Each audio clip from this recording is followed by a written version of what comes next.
A lot of these structures are literally sitting directly on top of these high energy magnetic fields. So if you go and get the from usgs.gov and take the Earth's magnetic field map and then lay it over a map of like a lot of these megalithic structures, all of a sudden you go, oh my God, they're all sitting on top of like high energy magnetic portals, basically.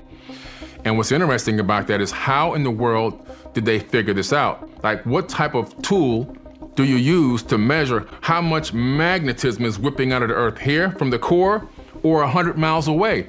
How do you distinguish which one is the one, the spot to put it in? They had to have had some level of advanced technology that had the capability. Now we do it through satellite technology. So how in the world were they able to do it? We have a satellite that orbits the planet in a polar orbit. It orbits this way, not this way. And as the Earth spins on its axis, it's taking swaths of data. Magnetism, electromagnetic fields, it's taking topographical data and so forth and so on, minerals and so forth. We know everything that's on Earth from a polar orbiting satellite, which is why I believe that that's exactly what was used. Because if you look at the Great Pyramid at Giza, where is it located? Directly at the center of landmass on Earth, not the center of the Earth, the center of landmass. There's only one way to get that calculation. You have to have a satellite orbiting in a polar orbit, scanning the planet as it spins on its axis to pick up all the topographical data, to be able to calculate the land mass and to find the dead center of the mass of land. And not only that, of course, it has one of the biggest magnetic fields coming right out of that spot too. So boom, dead center, they drop it right there. And then also the Great Pyramid, the height of it matches the average height of all the peaks on Earth. Again, how can you do that? The mud ramp theory had it took over for a little while, but then some real good physicists said, I don't know, they did some calculations, you would need more mass than the pyramid in mud to be able to create the mud ramps to put it didn't add up. Yeah. So the mud ramp, and then the lack of trees and lack of timber and so forth to roll in these, 15-ton stones in some cases on top of wooden. I mean, come on. It just sounds crazy. Yeah. And when you go to the Serapeum at Saqqara, which is Enki's Halls of Amenti, it's these underground halls that are there that I take people to every year that has this incredible hallway carved out of solid stone underground, and these alcoves are in there, and inside of each alcove, perfectly fitted, tight and snug, are these 16 and 70 ton, what look like sarcophagus, yes. What they claim they will put the dead body in, Okay. But they're not sarcophagus because there's no dead bodies in them. They're clean. They're actually, you can eat off the floor inside of those things. I've stood inside of them. They're higher than my head, and I'm 6'4". The lids weigh like 40 tons. But if you read the Emerald Tablets, you discover those were the halls of Amenti, where these beings claimed to have rejuvenation chambers, and they would put bodies in them. And they would literally had some type of technology that would transfer their consciousness into a new body when the other one wore out. And they would put the wore out body in these things and let them rejuvenate over time. Sounds crazy, but now modern science is doing the same exact thing. They literally are right now doing the same exact thing, learning how to transfer human consciousness from one body to another. They've even created mind links where they can transfer an active awake person's mind into a person that is already awake and conscious. Scientists at the Brain Institute and other laboratories all around the world, they have an experiment, and I'll get you the exact experiment that it was, where they have one gentleman in a room with a blindfold on and his hand on a remote control video game in front of him, but he can't see the video game. They have another gentleman in another room who's looking at the video game with no remote control. They create a mind link between the two and transfer this guy's mind into the other guy. He's now controlling the other guy's hands to play the video game. No way. Yes. This is documented. Documented. Real actual science. Actual science. I'll send you. And listen, in Russia, the 2045 project, Ray Kurzweil, they've already took a monkey and transferred its consciousness into a computer. That was done in 2010. In 2016 or 17, it was to transfer a human consciousness into a robot, which that's been done. In America, we have DARPA. They have the Avatar project. Look that up, the Avatar project. I wrote about it in my book, where they transfer a soldier's consciousness into a field robot, And then the only thing that gets damaged if the robot blows up, the symbiotic link is disconnected through consciousness, but the soldier's obviously not gonna die. And so this has all been done. This is real science being actively used right now. By 2045, which is the 2045 project in Russia, they're looking to transfer human consciousness into an actual being, an actual avatar body. So they can take a skin cell from you, they can put it in a petri dish, they can get it under the right conditions, turn that skin cell into a stem cell, culture that, turn that into a group of stem cells, and then grow that into a full clone of yourself using your own stem cells, and then transfer your mind into your new body. If you look at the Emerald Tablets, got to go back to the oldest text that we know of, 38,000-year-old text. Thoth claims to have built the Great Pyramid. He said, build it I, the Great Pyramid, patterned after Earth's force, so that it too might remain through the ages, and it sure has. So the Great Pyramid is not 4,000 or 5,000 years old. That Great Pyramid is about 38,000 years old. And so is the Sphinx. His father told him to build the Sphinx and put his face on it. And then later on, that face was recarved. This is why the face is not the right size for the body, to his nephew's face. But the face was never the face of a lion. But this guy was the master architect. He laid down the blueprint for how to do this. In the Emerald Tablets, he takes a crew with him on the great ship that descends on the land of Chem, rebuilds the land of Chem. He says something very interesting in this text. After spending many years there, they don't specify exactly how many, but they say many, many years, rebuilding the land of Chem, he tells that crew, that team that came with that original team, to spread out around the world and duplicate what we did here. Then all of a sudden, what happens? Pyramids pop up all around the world. Megalithic structures, megalithic temples all around the world, all using the same exact building technique. Thoth himself even leaves Africa, takes Olmecs with him, and leaves his brother Amun-Ra in charge, and he goes to Mesoamerica and builds the Teotihuacan civilization and builds that whole Teotihuacan pyramid complex, which, by the way, is aligned with Orion, the same exact formation as the ones in Africa, at Egypt, right, at Giza. And also what? Built on top of an aquifer. The base of the Pyramid of the Sun is exactly the same size as the base of the pyramid, Great Pyramid at Giza.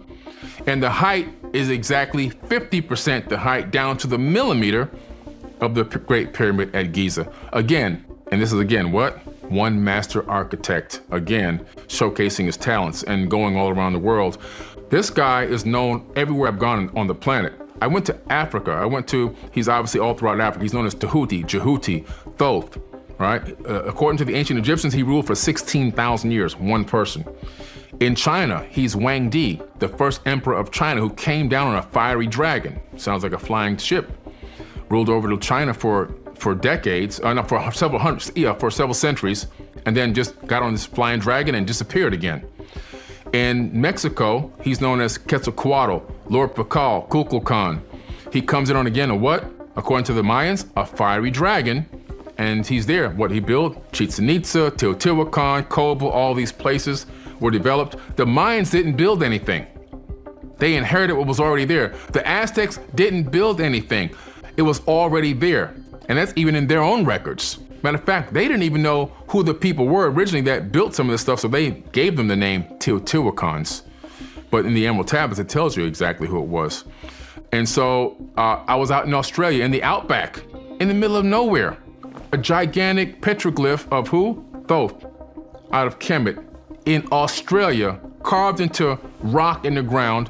They call him Thoth-Amabi in Australia. The Aboriginal people call him Thoth-Amabi, and he's on a ship flying through the Milky Way galaxy. That's what it is, a giant disc, and he's sitting on this thing, and they say that's him flying through the Milky Way galaxy.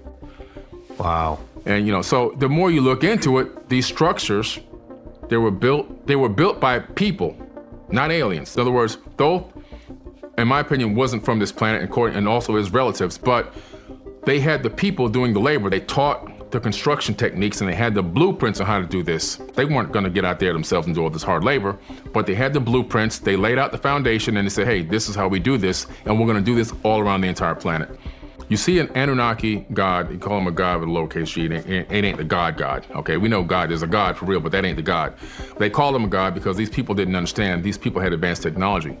He's sitting on this box. This box has a symbol for magnetism on it, okay? And this ancient Sumerian tablet. And then, so he's sitting here with this box.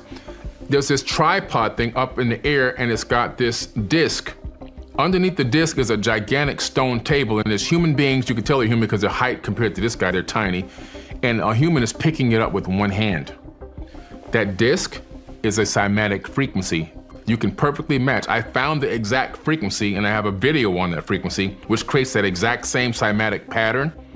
And so that cymatic pattern and magnetism in some way reduce the weight of that gigantic stone table, allowing an average normal human being to pick it up with one hand. I'm gonna send you this image. Pretty interesting stuff. So when you now say, well, how do they do all this? Cymatic frequencies and magnetism, electromagnetism and cymatic frequencies, in some way together, they combine those two things to reduce the weight. They didn't make them completely weightless, but they significantly reduced the weight of a lot of the stones. The second thing is, Thoth gives away something else in the emerald tablets. He utilizes cymatic frequencies and photons to manifest solid matter.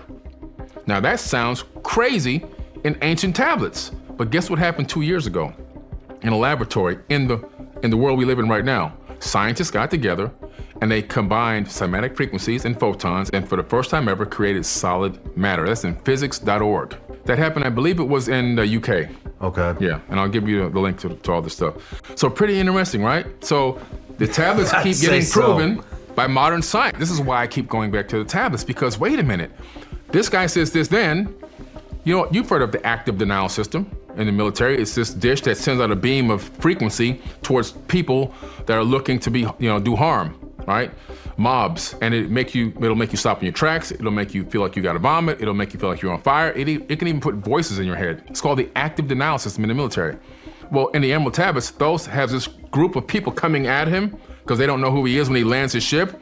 He says, I raised my staff and sent out a ray of vibration which stopped them still in their tracks. Sounds like the active denial system to me. Same technology, just a different year. The Great Pyramid is a power generation system, or was. When the energy shot out of the apex, the magnetized crystal granite obelisk would capture that ambient energy. And if you had something called a JED, you can connect that JED with a wire, which we have pictures of the hieroglyphs of them doing this, to light bulbs and electroplating devices and everything else, and you can power tools. So you had power tools, power lighting capability through ambient energy, the same technique that Nikola Tesla used to build the Wardenclyffe Tower that was eventually, he lost the funding from JP Morgan. And then the bent pyramid is not bent because it was an accident. They got the angle wrong. That's baloney. The bent pyramid was told to me by one of my mentors, who was a homegrown Egyptologist that passed away a couple years ago, unfortunately, bless his soul. It's a diagnostics tool. And so inside the bent pyramid, which I've climbed all the way to the apex from the inside. Have you been to the inside, going all the way to the top? I haven't visited the bent pyramid. Okay. I've only been to Giza. When you get into the top and you look over, you get to see down to this other, I guess you want to call it a room. And in that area, he said, if somebody was sick or injured, they would be brought into this one chamber, which I've climbed into. I took 140 people in there in groups. There's another area that would be full of water. And then they would gong this stone, and it would create this resonance that would vibrate throughout all the different other chambers. And the person at top, they call him the priest, he would look over and he would see almost like an x-ray of the person's body. I know it sounds fanciful, but that's what was said. If you look at the bent pyramid and you look at the pyramid of the sun side by side, it's the same exact structure. The bent pyramid and the pyramid of the sun in Teotihuacan, Mexico. Got it. Right? Very similar shape. Yeah. So the shape isn't an accident. It's not the exact same, but I hear what you're saying. The angle, the change of the angle, the look, the feel of it, you kind of get the idea. When you go up right on them, you notice that they're actually burnt. They're charred. And then there's a debris field coming off of the corner down into where the sand is. And I have some of the samples that we had looked at, those samples of charred stone, burnt stone.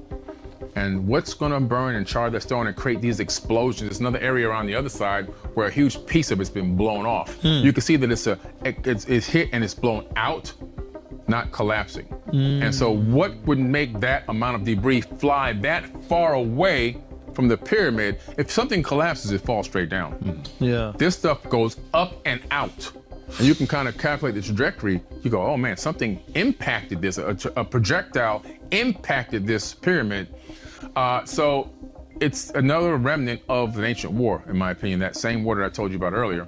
But the pyramid is like that by design. So you're saying that these pyramids were power systems? Not all of them. This one was supposed to be, according to my source, a diagnostics tool. Well, it functions well. Like I said, running water underneath granite creates physiostatic electricity. Yeah.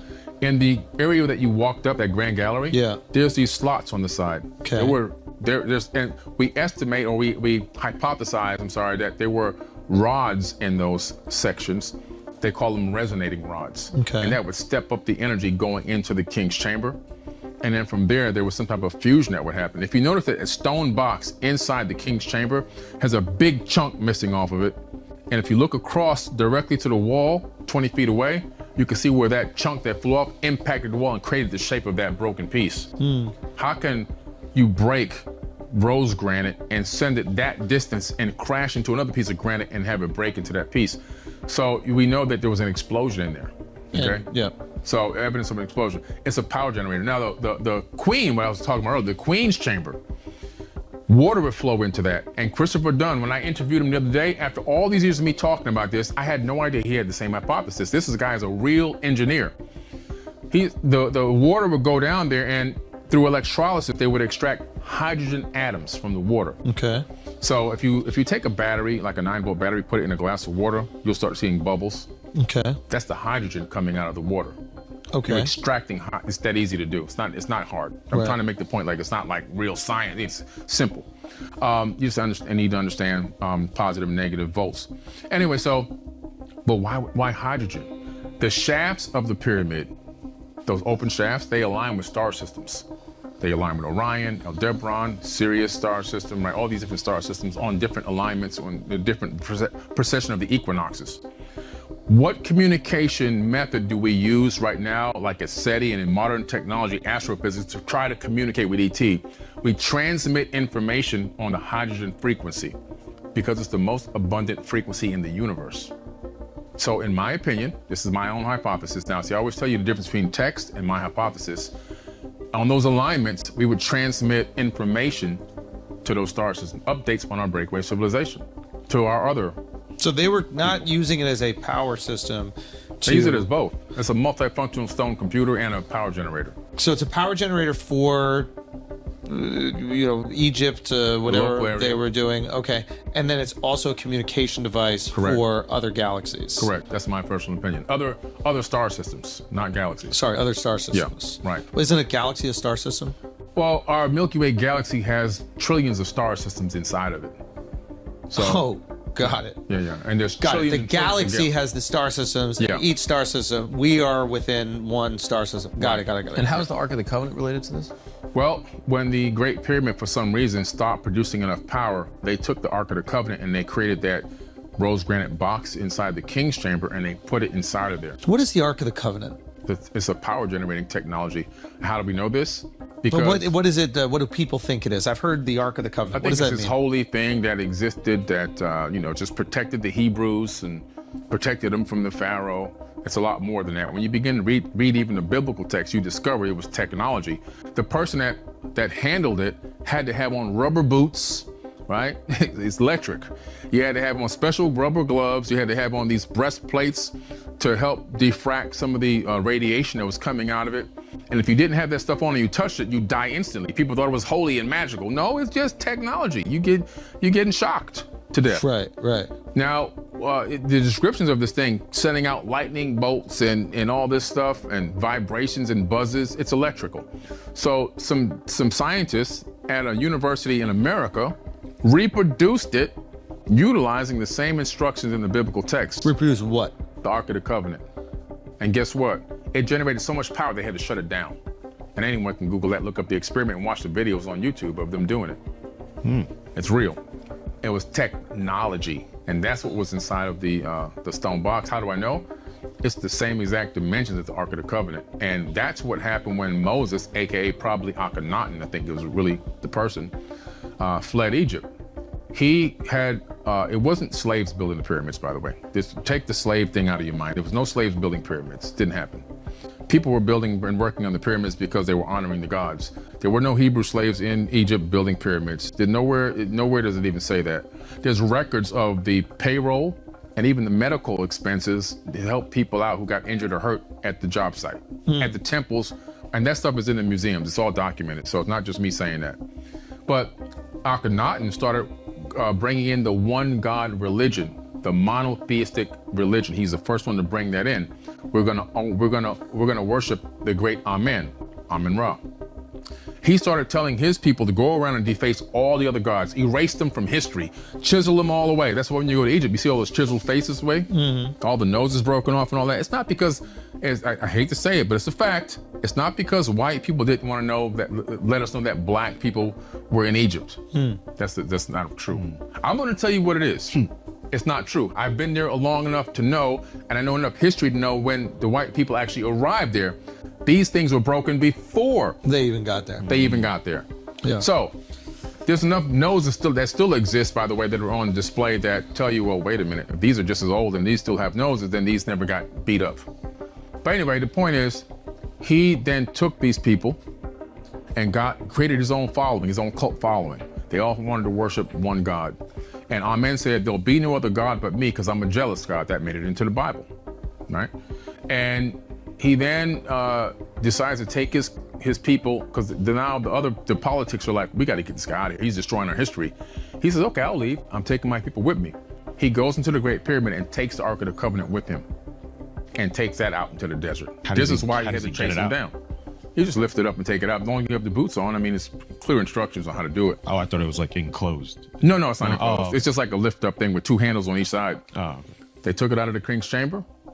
The new pharaoh said, man, that's our power source. So it was justified to chase him. Yeah, like if he takes that, we lose all, we're going back into the Stone Ages. Yeah. That's the power source. We gotta get this guy now. Yeah. That's what it was all about. The power source. Oh, wow. But he ended up getting away with it. He got away with it.